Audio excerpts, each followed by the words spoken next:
Ensemble, nous allons prendre le pouls des hôpitaux toulousains à l'aube d'un pic annoncé pour tout bientôt. Comment s'organisent les équipes et la prise en charge des soins? Nous voyons ça tout de suite. Bonjour Vincent Boune. Oui, bonjour. Merci docteur d'être avec nous ce matin alors que vous êtes évidemment, on l'imagine bien, sur la brèche. Vous êtes, je le rappelle, le chef du service du SAMU 31 au CHU de Toulouse. Docteur, on attendait la vague pour cette fin de semaine. De fait, le nombre de cas augmente. Il y a eu une journée noire en Occitanie mercredi avec 18 décès en 24 heures. Est-ce que ça y est, nous y sommes? On entre dans le dur? Alors, oui et non, on va dire. On a effectivement une augmentation du nombre de cas et de patients hospitalisés, de patients graves et de décès. Je crois qu'on a quand même un petit peu de chance en Occitanie. Le confinement me semble quand même jouer son rôle. Et au lieu du tsunami qu'ont eu ou qu'ont les autres régions, oui. Notre vague me semble quand même acceptable par rapport à nos capacités opérationnelles. Donc ça, c'est plutôt, je crois, une bonne nouvelle. Ça veut dire que la vague qu'on nous annonce, on y est, mais c'est une vaguelette. C'est ça qu'on entend? C'est ça qu'on comprend? Alors, vaguelette, c'est peut-être exagéré dans le sens, on va dire que c'est effectivement un nombre important de patients hospitalisés, ça c'est sûr. Mais ce qui est certain, c'est que pour l'instant, notre capacité opérationnelle est vraiment pas mise à défaut. Je pense qu'on a eu effectivement deux facteurs, hein. On est d'accord. Le premier, c'est d'une part, l'épidémie est arrivée un petit peu plus tard. Ouais. Voilà, donc ce qui fait qu'on a plus de temps pour se préparer que les autres régions. Et d'autre part, le confinement, ça fait maintenant plus de 15 jours que la population est confinée et ça nous aide énormément. Je crois qu'il faut le souligner. Vous n'avez pas idée à quel point nous, on est aidés par ces mesures-là. Ça veut dire que le pic, tout de même, pour qu'on soit bien clair, docteur, le pic qu'on nous annonce, nous y sommes, mais c'est pas un pic aussi insurmontable qu'on s'imaginait, c'est ça? Oui, voilà. Alors après, je ne sais pas combien de temps ça va durer. Enfin, le pic, c'est encore une fois, ce sera sur plusieurs jours. Nous, on l'attend effectivement pour cette semaine ou début de semaine prochaine. Ce qu'on espère, c'est qu'après, ça arrêtera de monter, si vous voulez. Voilà. Pour l'instant, l'activité monte un petit peu tous les jours, mais c'est une montée raisonnable, on va dire. Donc tout à fait, le pic, il y est là maintenant, là, sur ces quelques jours qui arrivent. Et encore une fois, on a beaucoup de chance, je crois. Ça veut dire que les images que l'on voit à la télévision, ou ce qu'on entend à la radio sur ce qui se passe dans l'Est et à Paris, Dieu merci, il y a des chances que ça ne se passe pas chez nous.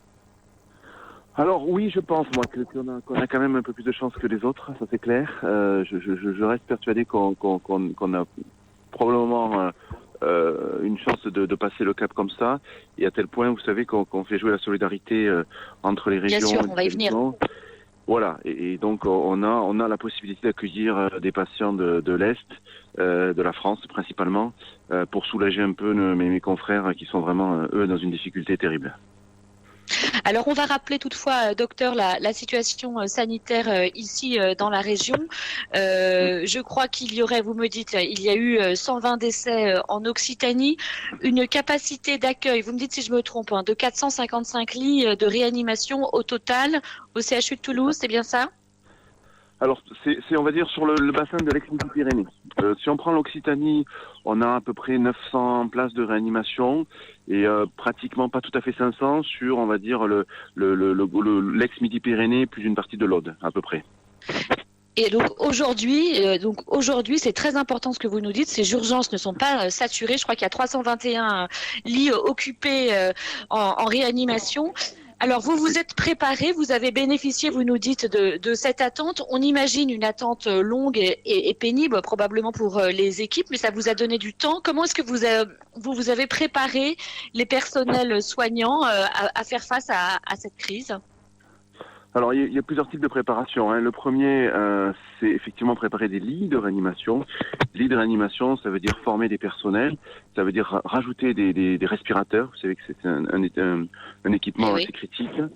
Et puis un deuxième volet d'organisation qui est sur les tenues de protection et sur la protection du personnel. Et donc on a eu le temps de former les personnels à s'habiller, à se déshabiller surtout. On a eu le temps de mettre de côté des blouses, des masques chirurgicaux, des masques FFP2, justement pour être prêt au moment où le pic arrive. Mettre de côté, ça veut dire que vous en aviez, vous n'êtes pas dépourvu comme on l'entend un peu partout? Alors, les stocks sont tendus, on est tous d'accord, mais on a de quoi faire face. D'une part parce qu'effectivement, alors le CHU avait été quand même peut-être un peu plus prévoyant que d'autres établissements. D'autre part, il y a un grand élan de solidarité qui s'est installée.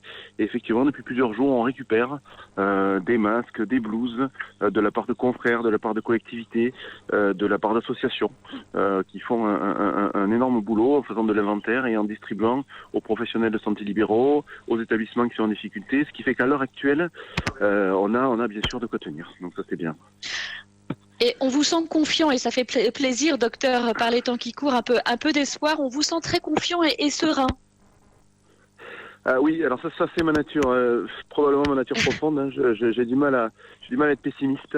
Non, après, si vous voulez, on essaie vraiment au maximum d'être prêt. On a fait tout ce qu'on pouvait, je crois vraiment, authentiquement. On a travaillé très très très dur pour être prêt. Je me dis que de toute façon, quoi qu'il arrive, on aura vraiment donné le maximum. Donc on est malgré tout serein sur notre préparation. Voilà. Après, je sais pas si on sera dépassé ou pas. Actuellement, c'est pas le cas. Mais ce que je vous assure, c'est qu'on a tous beaucoup travaillé pour justement ne pas être débordés. Et quelle organisation, quel lien avec le privé? On entend aussi que le privé n'est pas encore très sollicité, j'entends les cliniques. Alors, il y a une organisation qui est vraiment parfaite. On travaille d'une seule voix, ça c'est très agréable. Tous les établissements privés du bassin toulousain et je dirais même de la région jouent le jeu en parfaite harmonie avec les établissements publics. Donc on a une cellule de répartition des patients. L'idée c'est que quand un patient est malade, il aille dans un établissement où il y a de la place et où il reste de la place en suivant. Donc actuellement aucun établissement n'est complètement saturé parce qu'on répartit les patients sur le bassin de population de telle manière que tout le monde monte en charge progressivement et que donc personne ne se retrouve plein d'emblée, à la différence de ce qui s'est fait peut-être ailleurs où on a des établissements qui débordent et d'autres qui ont peut-être qui manquent vraiment de patients. Nous, tout le monde a un taux de charge à peu près identique. Donc ça c'est vraiment quelque chose d'extraordinaire. On a eu beaucoup de chance là aussi. Bien, on est content d'entendre un médecin parler de chance aujourd'hui. Alors, la solidarité nationale, vous l'avez dit, joue le jeu également. Vous avez accueilli et vous allez continuer à accueillir des patients du Grand Est. Où vont-ils être soignés? Est-ce qu'il y en aura encore beaucoup? Alors oui, c'est quelque chose d'assez incroyable pour nous. Hein. Donc on va directement sur le tarmac de l'aéroport de Blagnac, au milieu des vapeurs de Pyrène, si vous voulez. On se retrouve à accueillir des patients, 6 patients par jour, depuis maintenant 3 jours, et puis on continuera aujourd'hui. Donc aujourd'hui c'est un A330M qui va se poser de l'armée, et probablement la semaine prochaine également. Donc ce sera plusieurs dizaines de patients qui seront accueillis et répartis toujours pareil sur l'ensemble du bassin pour pouvoir aider un peu soulager nos collègues. Pour avoir discuté avec eux, je vous assure, c'est vraiment pour eux une vraie bouffée d'oxygène que de pouvoir justement être aidé, être un peu soulagé, retrouver un peu de capacité opérationnelle, parce que chez eux, effectivement, il y a encore beaucoup de patients qui arrivent. Vous dites que c'est une expérience assez incroyable. Pour quelle raison? Oui. C'est une expérience assez incroyable. Alors, si vous voulez, la médecine de catastrophe, c'est quelque chose pour lequel on se prépare beaucoup. Hein, à Toulouse, on a bien sûr. Hein. Bah oui, votre centre. Exactement, on a vécu AZF, on a vécu MERA, c'était des événements cinétiques très courtes. Alors AZF peut-être un peu plus longue, mais on va dire les blessés arrivent dans un temps assez court, il faut les soigner sur quelques heures, quelques jours maximum, et puis après l'événement s'arrête et on passe à la phase de résilience, en fait, de récupération et de reconstruction. Là c'est très différent, puisqu'en fait au lieu de faire on va dire un 100 mètres ou un 200 mètres, on fait un marathon. Il faut se préparer à tenir plusieurs mois. C'est complètement différent en termes de fatigabilité, c'est différent en termes de relève des équipes, de morale. C'est tous ces aspects-là auxquels on n'avait pas forcément l'habitude et auxquels on se prépare maintenant puisqu'on savait que ça allait durer un petit peu. Et tous ces enjeux-là qui nous enrichissent, ça c'est clair. Voilà. Après, effectivement, grosse solidarité de la nation. Clairement, beaucoup d'aide. On a beaucoup de boulangers qui nous offrent des chocolatines, des gens qui nous sourient, qui nous laissent passer devant. C'est très agréable de savoir que la population est avec nous. Oui. Donc c'est une vraie expérience de vie et pour ça c'est quelque chose qui va beaucoup nous enrichir. Voilà, c'est très dur. Il y a beaucoup de souffrance, beaucoup de morts, beaucoup de solitude aussi, parce que les patients forcément sont privés de visite et ça c'est quelque chose de très dur pour tout le monde. Mais derrière il y a quand même cet énorme élan, on sent qu'une nation nous soutient et ça fait très plaisir. On vous sent porté, effectivement. Alors peut-être qu'il est encore un peu tôt pour analyser, mais tout de même j'aimerais vous emmener là-dessus aussi. Il faudra, quand l'épisode sera définitivement derrière nous, revenir sur les loupés de la gestion de la crise, notamment au sommet de l'État. Quelle est votre analyse à vous, docteur Vincent Boun? C'est difficile de parler de loupé. Je pense qu'il faut quand même aussi parler de ce qu'on a fait bien. Il y a des choses qui marchent bien. Au sommet de l'État. Ouais. Au sommet de l'État, alors peut-être probablement effectivement les stocks de masques, ça fait partie des choses qu'on n'avait probablement pas assez anticipées parce que tout le monde a été un peu pris de court. Je crois qu'il est clair qu'il faut une production nationale et une autonomie nationale en termes de tenue de protection des personnels. Ça m'a l'air vraiment bien. Ensuite, sur le confinement, effectivement, c'est une décision qui est très difficile à prendre. Quelques jours plus tôt, peut-être aurait pu se discuter, mais encore une fois, là pour le coup, je pense que la décision était bien prise et c'est une bonne décision. Et puis après, il y a eu effectivement un petit temps de désorganisation initialement. Je crois que personne ne s'attendait à une telle ampleur, une telle vague, une telle, comment dirais-je, un tsunami, comme on l'a dit. Hein. Maintenant qu'on a pris un peu la mesure, on est mieux organisé et je crois que on sortira tous grandis de cet épisode. On a parlé aussi de la proportion de lits de réanimation par habitant. Ah oui, alors c'est toujours un critère difficile en fait. On va dire qu'en fonctionnement nominal, les lits de réa suffisent effectivement, mais il faut se préparer à des choses un petit peu exceptionnelles. On est dans un monde mondialisé, on est dans un univers où les maladies vont se répandre. Il y en aura d'autres, des épidémies, c'est sûr. Je crois qu'il faut anticiper, gagner d'expérience avec cette épidémie et prévoir clairement la suite. Là, c'est sûr que pour nous en tout cas, plus rien ne sera comme avant, ça c'est clair.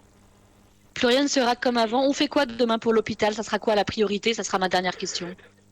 La priorité, je vais vous dire, c'est probablement soigner les urgences, si vous voulez un avis très très partiel, mais soigner les urgences, soigner la gériatrie, parce que c'est l'avenir, c'est deux spécialités. Remettre un peu d'humain peut-être aussi, ça c'est important, un peu moins de technique et un peu d'humain. Et puis je pense quand même que tout ça, ça sera pris en compte. Hein. Je pense que plus rien sera comme avant. Plus rien ne sera comme avant. On va rester sur ces mots pleins d'espoir. Merci à vous, professeur Vincent Boune. Vous êtes le chef du service du CMU 31. On entend dans vos mots, et même si c'est votre tempérament, beaucoup d'optimisme et en tout cas de calme. Beaucoup de calme face à cette situation. La vague annoncée semble moins grosse. En tout cas, vous y êtes préparé. Un grand merci de nous avoir accordé ce temps ce matin. Merci, docteur. Merci à vous. Au revoir.